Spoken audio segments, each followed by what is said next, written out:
everyone, it's Hailey, and today I wanted to talk about the books that I would like to read this spring. I did not angle the camera well. I feel like it's kind of crooked. Whatever. We are not prepared for today's video. I'm just going to be honestly going off the cuff and talking about the books that I'm hoping to read for the next coming months and this next season. So in spring, I feel like it's the hardest season for me to narrow down like exactly what I like to read. Although I've kind of been getting away from what my usual moods are for the season. Like usually in winter, I really like reading a lot of historical fiction, kind of higher fantasies, and I guess I did kind of do that, but for the most part, I think I was just kind of like going for whatever's easiest. So the one that really sticks, I think, is wanting to read like mysteries and stuff in fall, and then also wanting to read contemporaries in summer. But that kind of bleeds into spring as well. So in spring, I kind of gravitate toward the more emotional contemporaries I've noticed, the more like intense ones, and then also retellings. But I'm gonna have a little bit of everything today because that's just kind of the mood. That's what we're going with lately. So let's just get into it. So first of all, a retelling that I definitely would like to get to in the coming months is The Looking Glass Wars by Frank Bador. I've had this book for so long and so many people have recommended it to me for so long. And I feel like this is like the one Alice in Wonderland retelling that I haven't read yet that I want to read before I do a video recommending Alice in Wonderland retellings, because I feel like I've read most of them, or at least the ones that interest me. And this one definitely does interest me. I just for some reason haven't read it yet. So it does seem like super intriguing. I'm not sure exactly. I think it's like kind of a steampunk reimagining of Alice in Wonderland, but like I just love everything Alice, so I feel like this is one that I should go with. I'm intrigued by steampunk. It seems like it could be really cool, so I'm going to try and prioritize this one in the coming months. Next is Malice by Heather Walter. So this is a Sleeping Beauty retelling, and it is a Sapphic Sleeping Beauty retelling. And I got this one last year, and I have wanted to read it ever since. I've heard some really, really amazing things about it, so it does seem like it's right up my alley, and like it's a retelling that I should try and prioritize. Next is A Chorus Rises by Bethany C. Morrow. So this one it's not a retelling, but for some reason I feel like this series is one that screams spring to me. I couldn't really tell you why. It is a fantastical it kind of reminds me of magical realism a little bit, because it's like the world as you know it, but then there's gargoyles and there's mermaids and there's different creatures, but it doesn't read like an urban fantasy, if that makes sense. It reads more so like a contemporary, just with these different creatures thrown into it. So this is the sequel to A Song Below Water, and I did actually start reading it last year, but didn't get the chance to finish it. So I want to finish it this year for sure. This is following the YouTuber that the main characters in the previous novel are really obsessed with, and she ends up coming out as a siren, and that is like very scandalous and everything. So you're following her and her story, and I'm just so intrigued by that. This cover is stunning. I can't wait to read this one. Speaking of more emotional reads, next we have The Heart Principle by Helen Huang. So this is I'm not sure if it's the final book actually, because I haven't seen anything else coming out by her, and I feel like she usually was coming out with one per year. But anyways, it is the third book in the Kiss Quotient series, which is a series of companion novels, and it's just romances. And this one is Kwan's love story, but it's him and Anna Sun. She's a violinist, and one of her videos ends up going viral, and she finds sudden success. So from my understanding though, this is like a really emotional story. Some people don't think it should be like categorized in romance. It's a little bit more than that, and I feel like from the cover too, it seems like you're going to get a romance, but I've been warned by many, many people that it could be a triggering story as well. So definitely something to be wary of if you are going to read it. But that's kind of the thing that I go for this time of year, is more emotional things. I guess something about it like fits the rebirth of spring. I really don't know why, but it's just kind of what I go for. So I'm feeling like this is the perfect time to read this one. I've been wanting to read it for a while now, so why not now? I think it's also time for me to read The Lucky List by Rachel Lippincott. So this is actually by the author of 5 Feet Apart, and this is one that I have really wanted to read for a while now as well. It's about a girl who, her mother has recently passed away from cancer, and she finds this list, like this bucket list from when her mother was in high school, and she decides that she's going to do this bucket list. So it has on it, get a tattoo, get over my fear of heights, go on a picnic, try a new food, get out of Huckabee, sleep under the stars, go on the Huckabee Lake trip, skinny dip in in Huckabee Pool after hours. I feel like this book might be set in somewhere called Huckabee. Buy a book in another language, steal an apple from the first tree at Snyder's Orchard, find a 4-leaf clover, and kiss JC.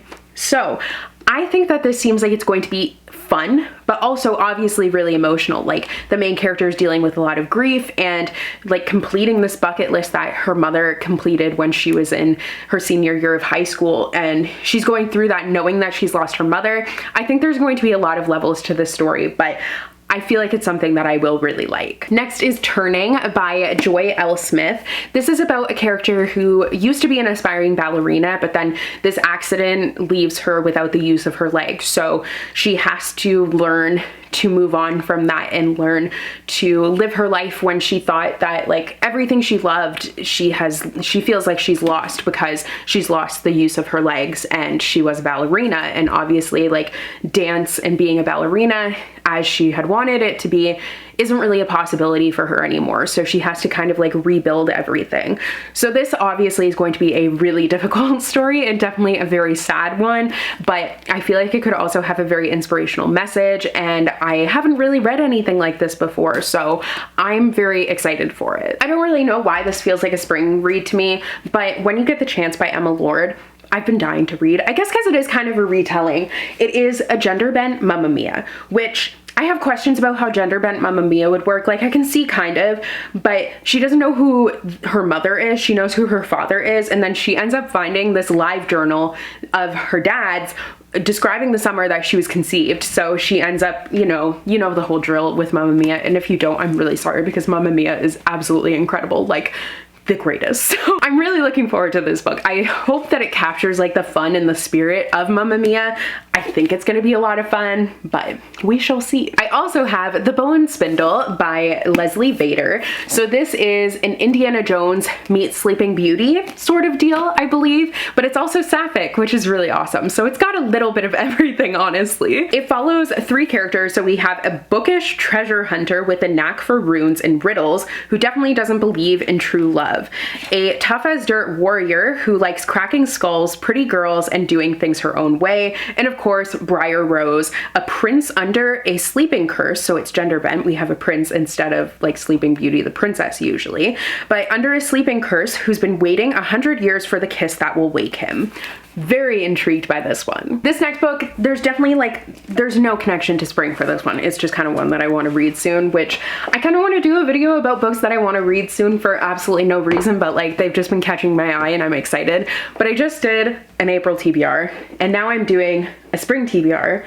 So I feel like maybe I shouldn't. Let me know if you would still like to see that. I'll save this book for that then, and I'll talk about it later. Now you're gonna be wondering, so now you'll want to see that video. But anyways, the other book I want to talk about, I did mention in my April TBR, Empress of All Seasons by Emiko Jean. This is by the author of Tokyo Ever After, and it's a fantasy story, and it is like this palace of illusions. Nothing is what it seems. There's a competition every year for the next empress of Honoku.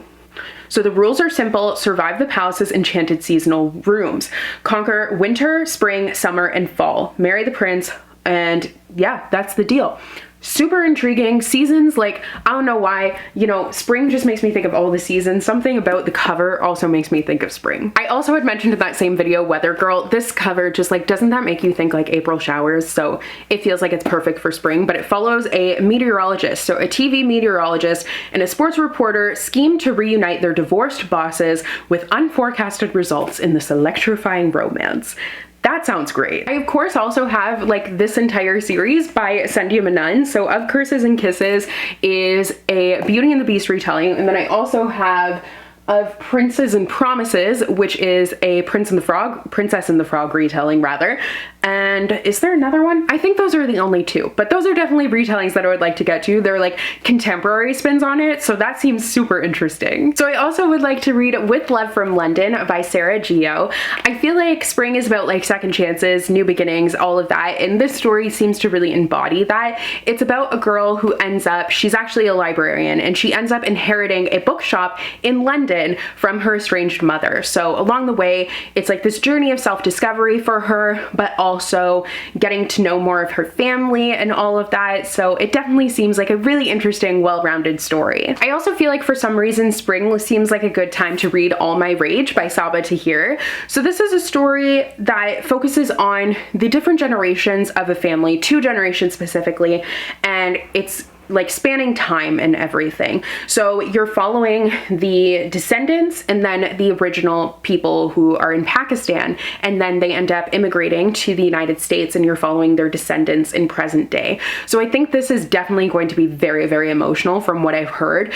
And it just seems like it's going to be a very, once again, well-rounded story, which I guess is kind of what I'm looking for lately. I feel like now also seems like a good time to read The Unsinkable Greta James by Jennifer E. Smith. Jennifer E. Smith has written quite a few YA romances that I have really liked personally, and they've been very great to like get me out of slumps. So this being her first adult romance, I feel like it'll probably do the same thing. This is about an indie musician, and she's on this week-long cruise where she ends up reconnecting with her estranged father. So once again, I'm expecting emotions from it. Okay, so those are all the books that I wanted to talk about today. I know this was kind of like short and sweet compared to the other book list videos that I think I've done recently, but I don't want them all to be ages long, so I hope that you guys still enjoyed it. Please let me know if you would still like to see that video about just random books that I would like to read soon, because I can definitely do that for you guys.